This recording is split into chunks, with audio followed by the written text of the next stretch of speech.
it's time for the hits.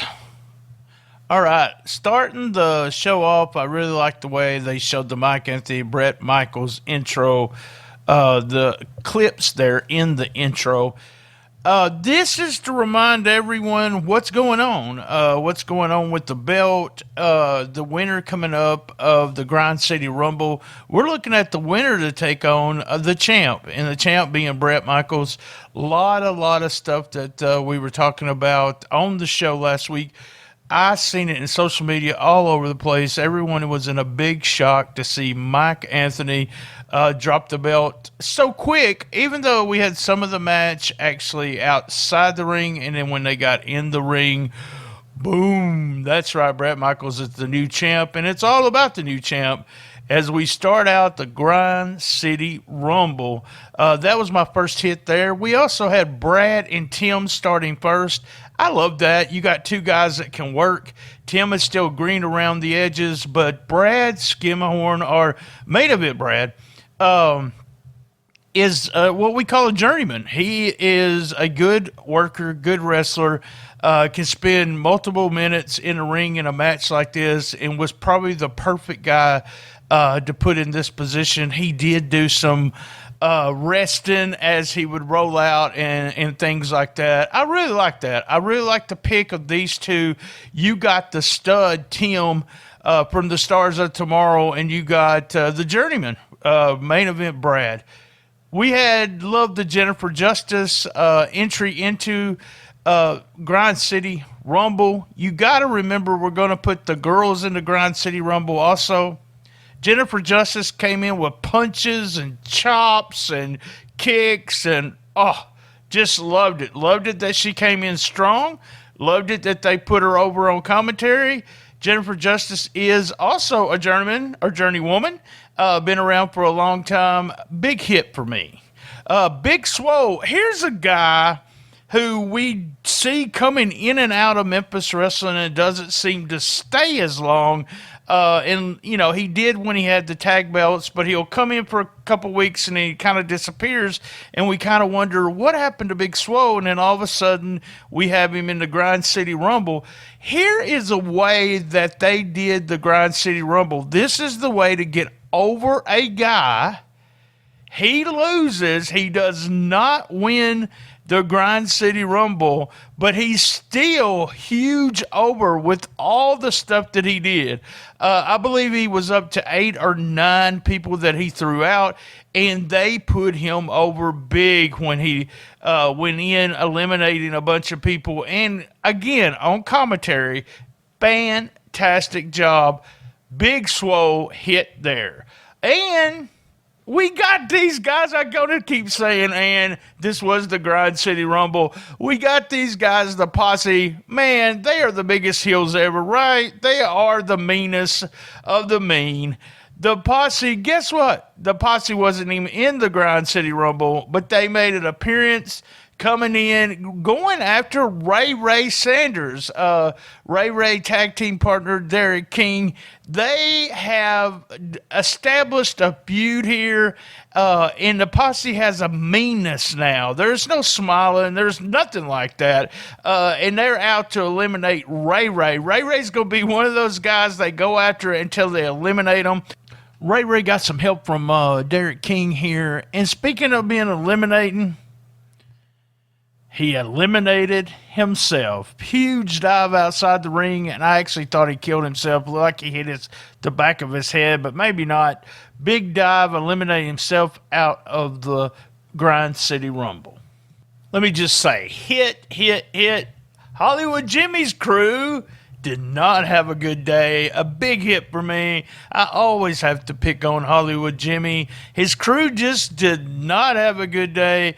And what's going on with Colton Cage, guys? Can we see a turn coming with Colton Cage? Can Colton Cage be a babyface? Ric Flair was a heck of a heel, and this is kind of the Colton Cage, I'm beautiful, coming out with nice robes and stuff like that. So I guess if Ric Flair could have been a babyface, we could see Colton Cage turning on Hollywood Jimmy. Austin Lane came out and making us think, a big hit here in the sense that I love what the whole booking of the Grind City Rumble, giving us that feeling that Austin Lane, he could win again, you know? K-Toomer entrance. Remember, when we're doing a Rumble or a Battle Royal, a big part of it is the entrances, and the crowd really got in to the K-Toomer entrance. He came out, the crowd loves him, but just right then, very few minutes after that, Aaron Roberts came out. Aaron and Toomer face to face in the ring. I thought we was going to see them against each other at that point, but then Nix came out, and all I could hear was she's jumping them, is what I was thinking. Didn't look too good after what she did, but real fun spot there. Sometime during all of this, we had Austin Lane eliminated by Tim Bosby. Hit there because maybe Tim Bosby is going to be Austin Lane's next opponent. Possibly? Oh, man, that would be a big hit for me. We had Mackenzie Morgan coming in, House of Fire, really fun stuff. Mackenzie's going to be a star, and she is so comfortable in the ring doing what she's doing already. We finally got that spot of Aaron and Toomer fighting it out. Oh, loved it. Those two big guys. Those two guys are going to be future opponents for Bret Michaels. To me, you should put those two guys against Bret Michaels, and we're going to talk about that more at the end here. Aaron Roberts, just in case I did not mention this, but if you watch Just in Case during the Grind City Rumble, you'll see what a manager's supposed to do. He's having reactions to what happens with Aaron Roberts, not overselling it, not overacting, and he also has reactions of other stuff going on. Fun stuff with Just in Case. Speaking of managers, we had Barnabus, the leader, coming out. He's doing like a circus act. He's the ringmaster, maybe. I love this. There's all kinds of ways you can go with it. He was very good on the microphone. You can go with the freaks, the big guys, the small guys. I mean, you could bring out every type of different wrestler and let him be the manager. I really liked his look. We saw Bulletproof Bruce in here. Just one of those guys where, I don't even know if he needs a title or he should have a title. Get some wins every once in a while, but he is one of those guys that is just tough, looks tough. We had Matt Williams come in. What's Matt Williams going to do? I love this. Hit. Loved it. Matt Williams, also one of those guys he's the slimy heel. And so what do you expect from the slimy heel? He eliminated Mackenzie Morgan. Loved it. Then we had Moose. I love the entrance of Moose, all the stuff that went on with Moose. Him and Toomer going back and forth.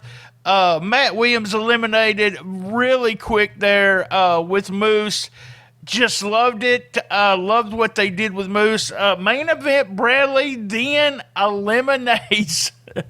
Loved the way they did that. We had Moose on the outside. He eliminated Aaron Roberts. And then main event, Bradley gets to eliminate Moose. Loved it. In the ring, at the very end, we had K-Toomer against Derrick King as the final two guys. And we just knew what was going to happen. K-Toomer took him down again.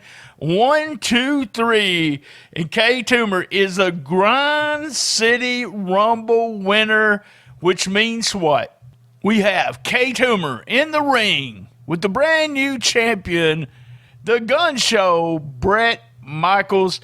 As you can see, as the show went off the air, there was legit happiness there.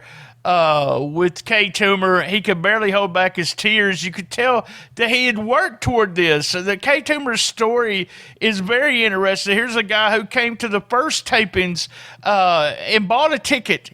And now, on episode 101, he is the Grind City Rumble winner going after the Heritage title. Fun stuff, fun booking. That was my hits for episode 101.